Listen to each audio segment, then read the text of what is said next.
Halo guys, nama gue Hari Sumantri.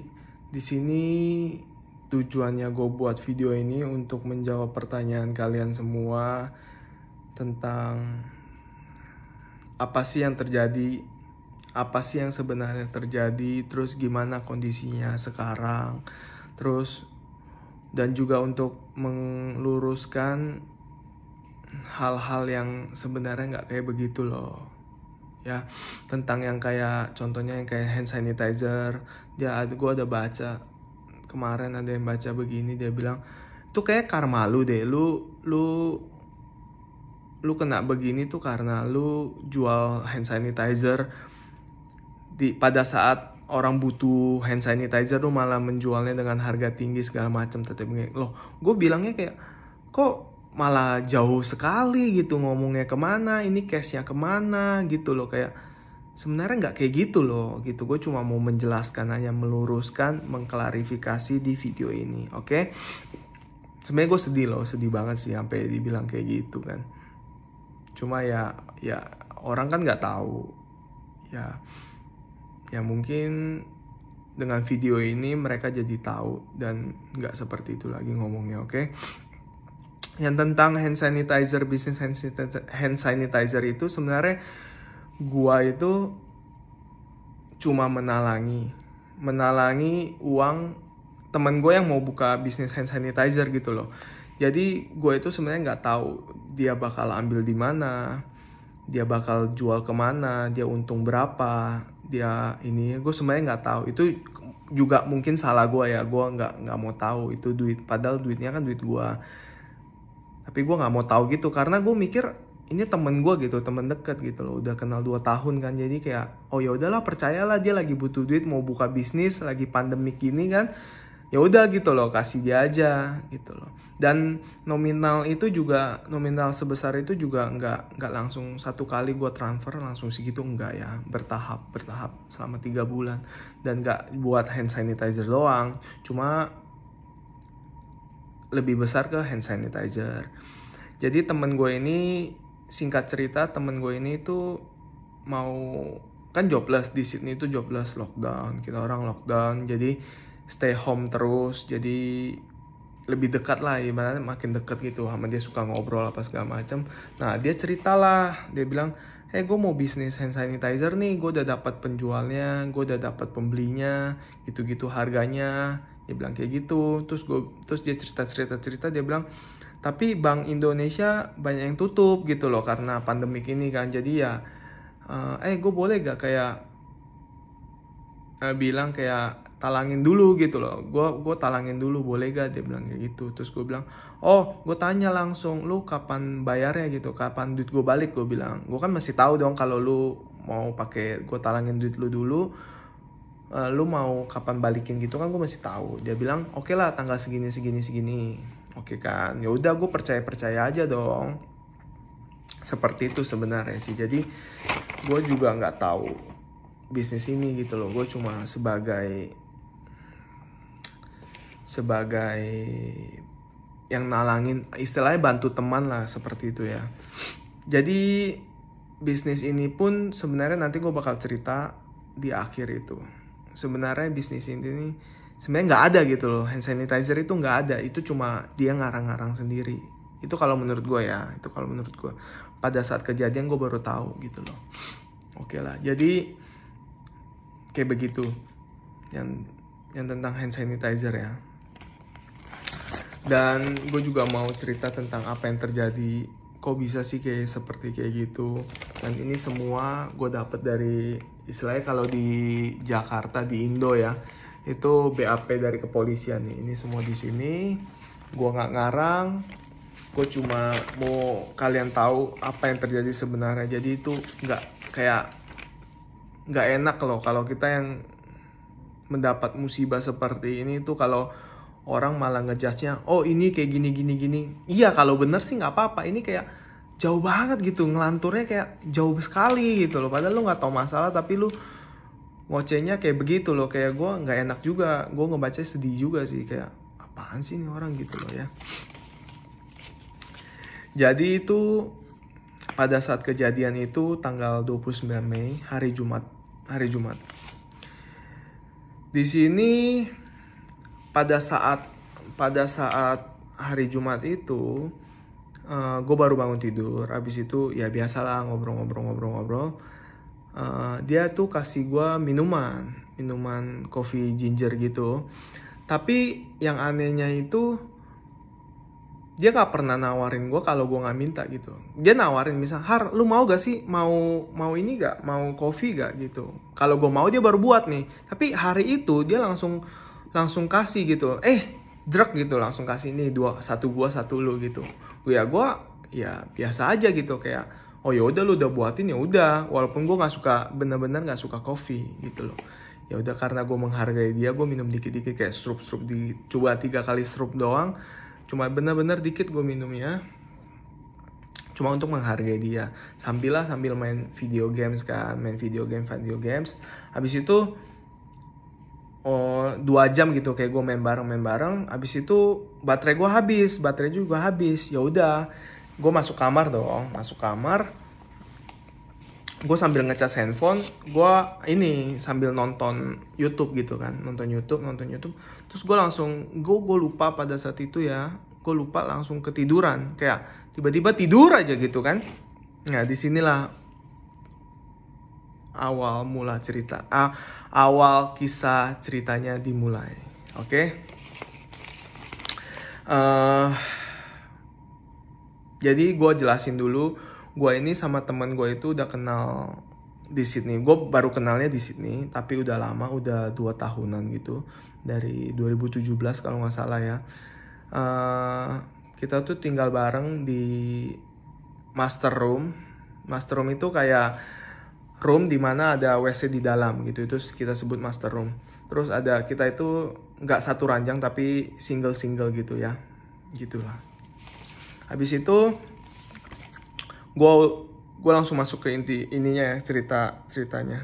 Yang penting kalian udah tahu gue itu temenan udah agak lama, udah bisa dibilang temen deket lah ya, seperti itu kayak gitu. Jadi ceritanya udah gue tidur, pas saat gue tidur tiba-tiba tuh gue ngerasa ada yang pukul gue begini kan, pukul gue pakai barang yang keras, barang tumpul yang keras di bagian kepala gue gitu. Pada saat itu, ini gue cerita point of view dari gue ya, dari gue apa yang gue rasain, apa yang gue ingat juga.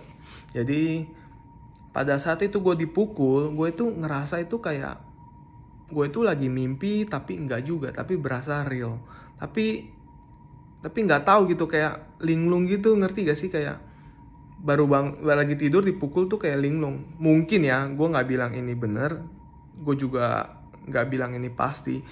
Mungkin gue begitu karena ada efek minuman yang dikasih, itu efek obat tidur. Mungkin ya, gue masih bilang mungkin, karena polisi sampai saat ini belum kasih gue keterangan selanjutnya tentang itu. Cuma kemungkinan seperti itu.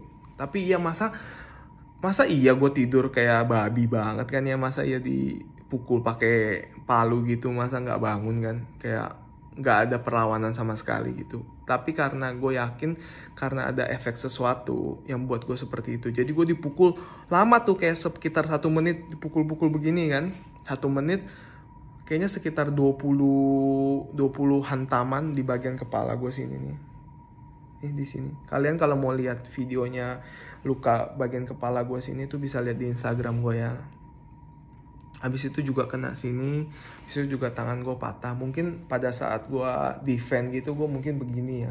Jadi kena sini gue patah, dan sini gue kemarin bengkak. Tangan gue sini juga kemarin gue nggak bisa begini, nggak bisa naikin tangan gue gitu. Bener-bener bengkak parah gitu. Nah pada saat dia pukul-pukul gue itu mikirnya itu, pertama kan gue mikir itu kayak mimpi. Tapi kayaknya beneran juga, lama-lama gue mikir, wah ini kayaknya ada pencuri masuk nih ke unit gue udah mikir kayak gitu. Dan dia mukul gue itu, kalau orang kesel sama lu kan dia pasti sambil mukul sambil ini kan, sambil swearing kan, sambil kayak maki-maki lu kan, apa lu gitu kan ya. Kalau ini enggak, dia itu mukul gue diam. Jadi gue mikirnya itu, pada saat itu gue mikir itu kayak, oh ini pencuri nih, ini pencuri masuk unit gue gitu loh ya.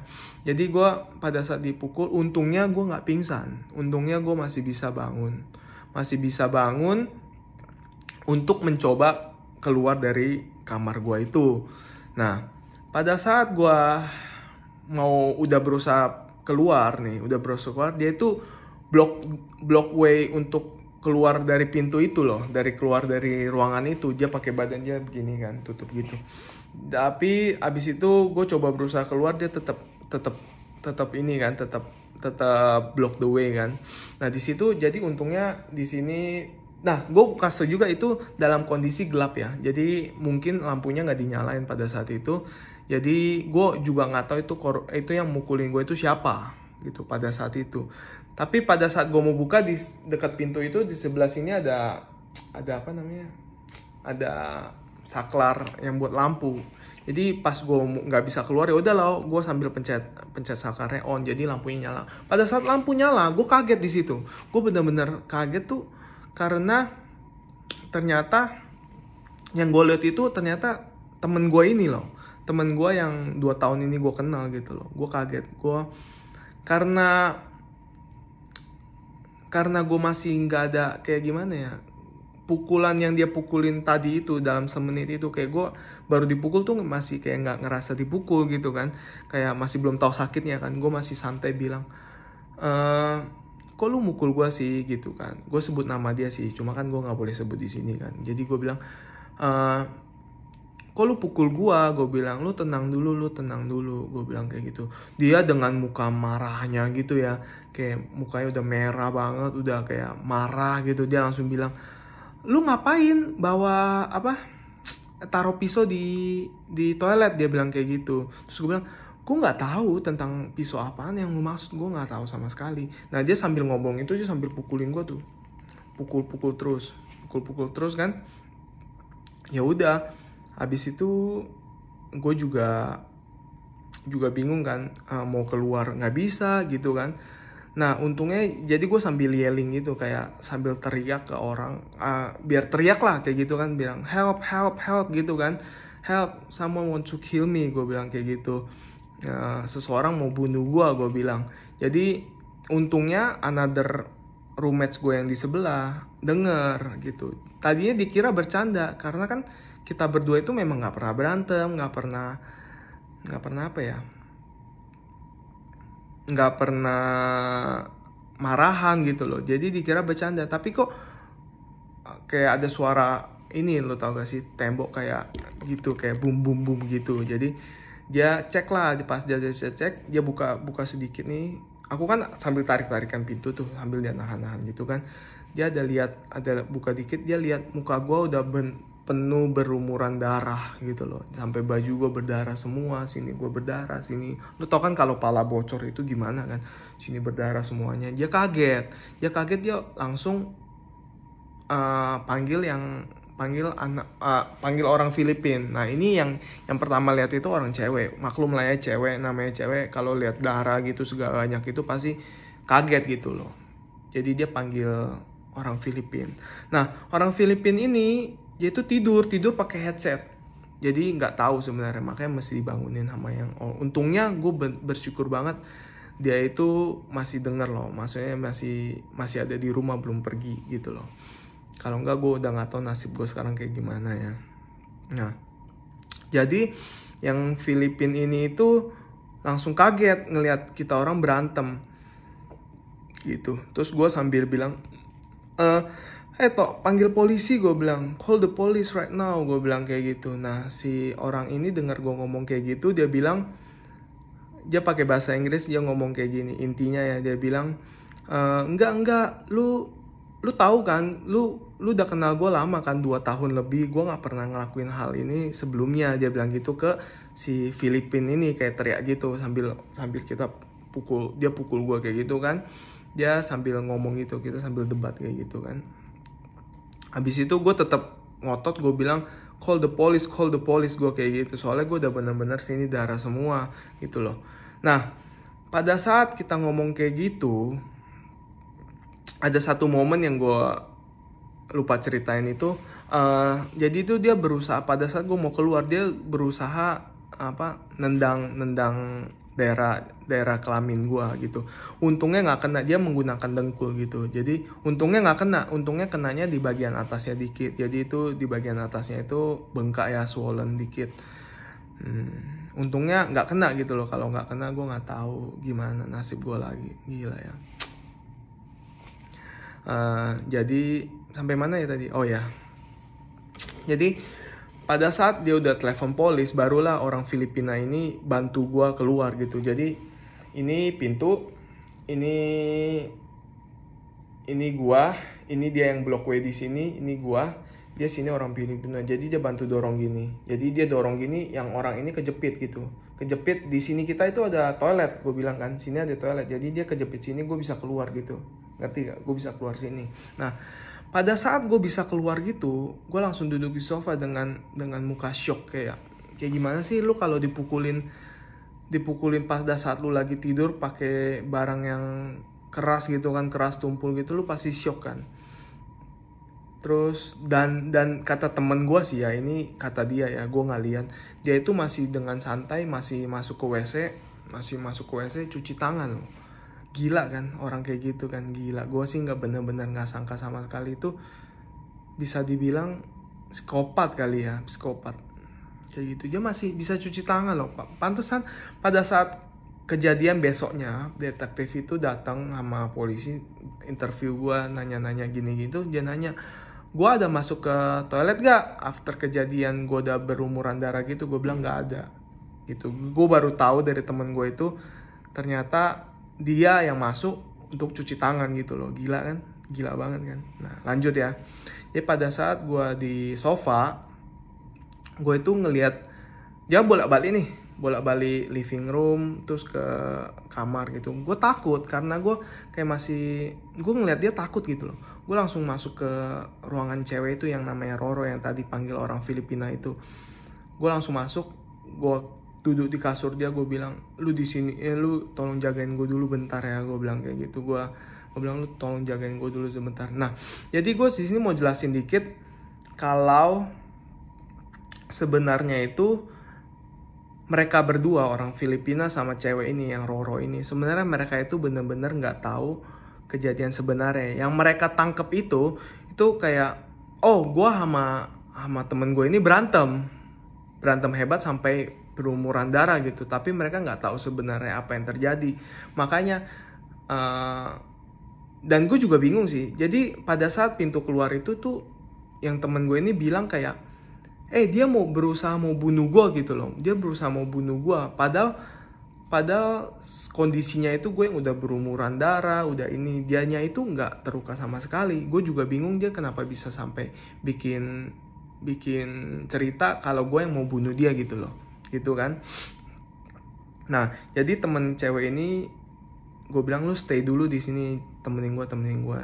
Tapi dia bilang dia sambil jagain dia gitu. Gue udah bener-bener bego kayak di kasurnya dia, gue cuma begini lihat darah netes terus gitu. Gue juga bener bego begitu sambil nunggu polisi datang. Dan kenapa gue nggak tahu kenapa gue begonya itu, kenapa gue nggak keluar apartemen gitu loh ya, karena gue nggak tahu ya gue kenapa gue malah masuk tetap di situ. Dan nih orang juga yang temen gue ini juga nggak keluar, nggak kabur, nggak apa gitu. Gue juga nggak tahu karena gue percaya dia itu bakalan bikin cerita kalau gue yang seakan-akan mau bunuh dia seperti itu. Nah pada saat polisi datang, temen gue cerita kayaknya ada sekitar 15 polisi yang datang ke unit kita orang. Polisi pada saat datang itu posisi gue di dekat living room, dia di balkoni gitu ya. Jadi gue bisa dengar apa yang bisa sedikit dengar lah gitu ya. Nah polisi ini lihat gue itu, dia malah nanya kayak, dia kan lihat gue udah berumuran darah banget kan di sini kan. Dia tuh malah nanya baik-baik kayak gimana. Nah posisi dia itu dibentak-bentak, gue nggak tahu ya, dia cuma dibentak-bentak. Itu yang gue dengar pada saat itu. Nah ada hal yang gue mau kasih tau juga. Pada saat sebelum polisi datang, dia keluar itu, gue udah di ruangan itu, dia masuk ke balkoni kan. Dia balkoni itu nelfon orang. Dia bilang, dengan nada-nada yang agak panik. Dia bilang tuh, polisi mau datang, polisi mau datang. Jadi tuh gue baru tahu dia itu membuat cerita ke keluarganya itu kayak seakan-akan gue yang mau bunuh dia, seperti itu. Gila kan? Padahal gue yang berumuran darah gitu. Jadi ya gitu, polisi datang ngecek gue, terus polisi telepon ambulans. Bukan telepon ambulans, jadi si Filipina ini telepon polisi sekalian ambulans kayaknya ya. Gue nggak tahu, gue udah nggak ingat sama sekali. Jadi kayak gitu. Nah, itu yang kejadian yang gue tahu pada saat itu. Itu benar-benar yang gue alami, yang gue tahu pada saat itu. Nah, jadi gue dibawa ke rumah sakit, yang bisa kalian lihat di 7 News Sydney. Gue dibawa ke rumah sakit dengan berumuran darah segala macem. Di situ gue stay di hospital, dan katanya juga dia dibawa ke hospital dengan ada gejala apa ya, dia bilang. Dia benar-benar nggak ada injured sama sekali, yang nggak ada apa sih? Aduh. Pokoknya nggak terluka sama sekali kayak gitu. Tapi dia dibawa ke rumah sakit, katanya di sini karena terkena apa ya nih? Gue cari bentar ya.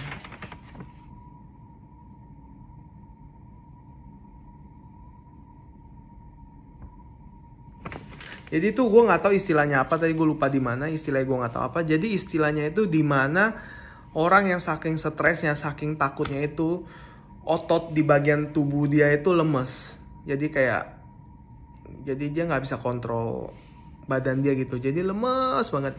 Makanya itu alasan dia dibawa ke rumah sakit untuk dikasih infus overnight gitu loh. Dikasih infus semalaman gitu. Itu info yang terakhir gue tahu.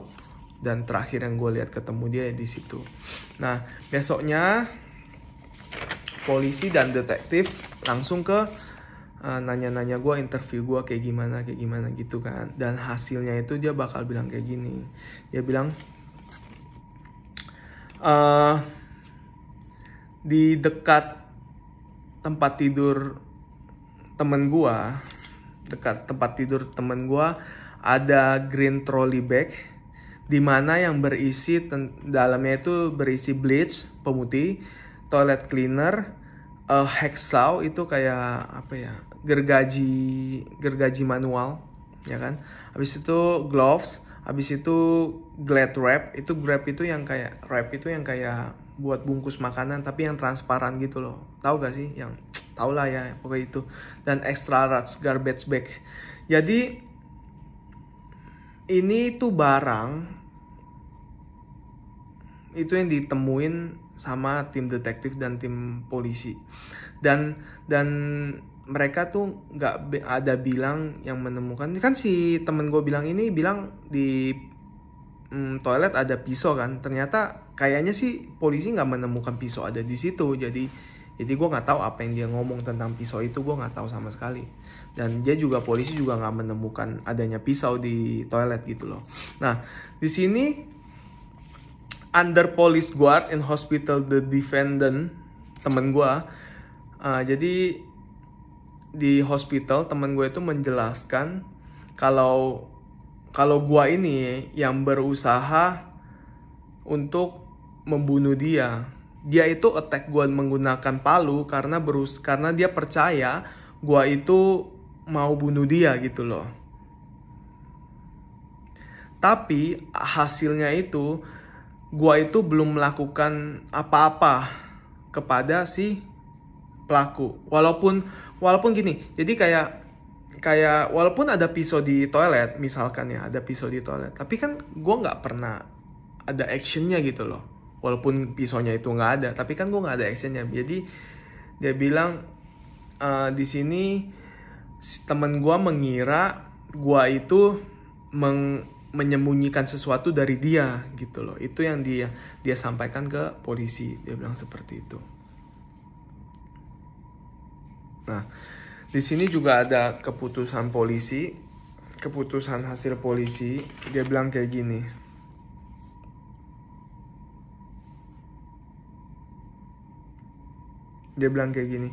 Polisi mengira kayak, iya, polisi mengira temen gue ini sudah mempunyai rencana untuk membunuh gue gitu loh. Jadi kayak seperti pembunuhan berencana seperti itulah ya. Jadi hasil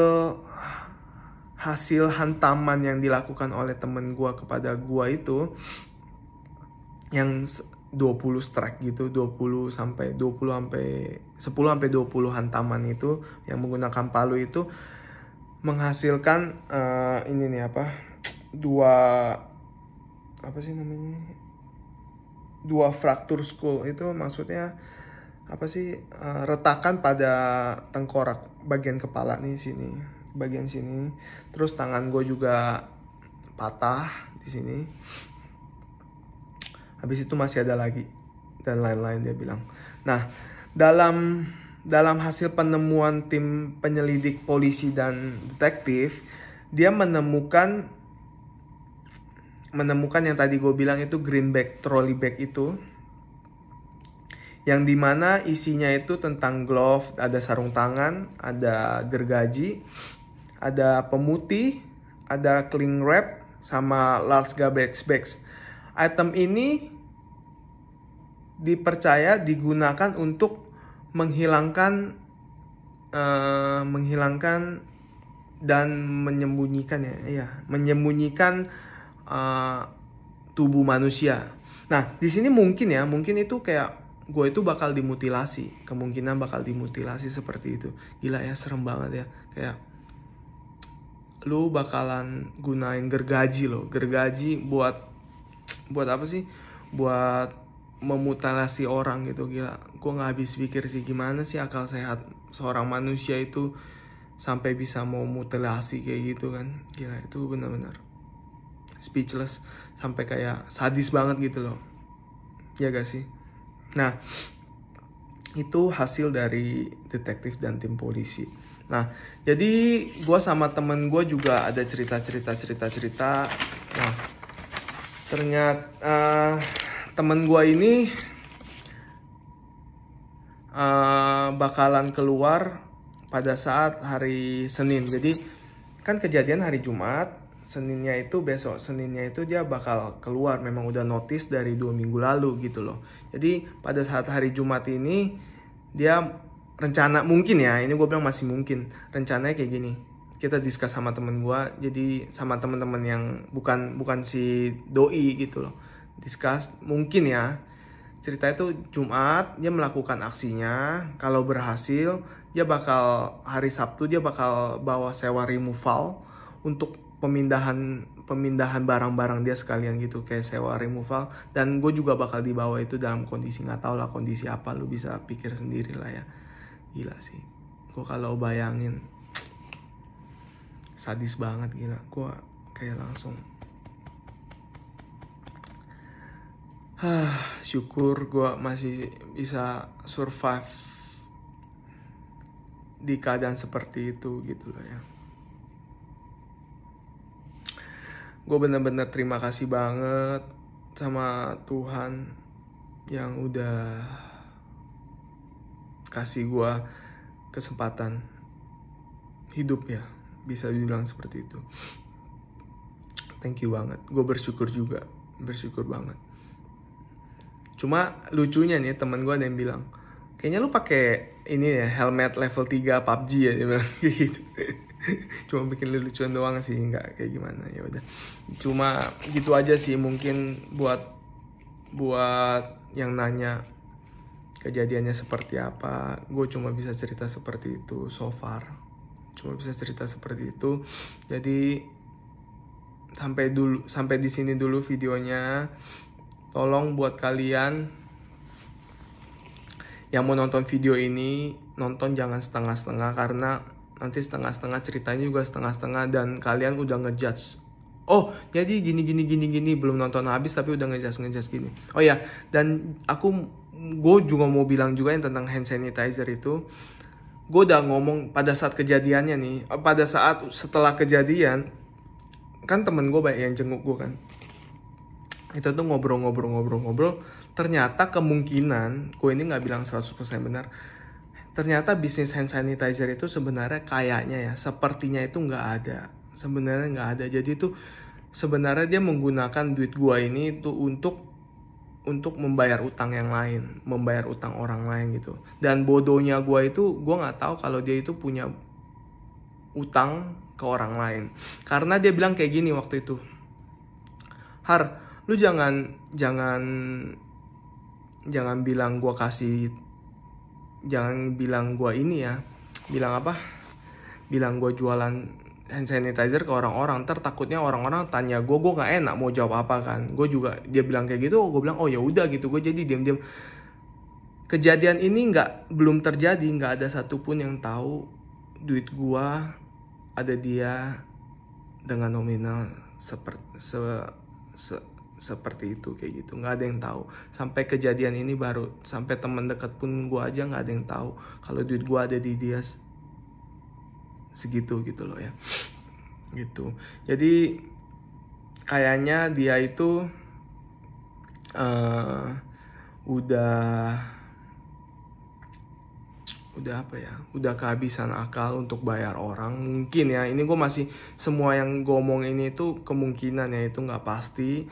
Jadi kemungkinan itu dia itu udah mentok. Jadi dia udah jadi misalnya dia utang orang segini, ada 1, 2, 3, 4, 5 orang kan. Jadi itu dia mendingan utang sama gue doang, pakai duit gue nih buat bayar si A, si B, si C, si D, si E nih. Jadi dia utangnya cuma gue doang. Nah, jadi dia tinggal lenyapin gue doang gitu. Mungkin pemikiran dia seperti itu gitu loh.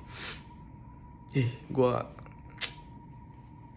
ceritain juga serem banget sih, kayak sadis banget sih ada orang kayak begitu ya. Gila. Terus gue bener-bener masih nggak nyangka banget kejadian ini terjadi. Jadi kayak gitulah, oke. Jadi thank you so much yang udah nonton video ini.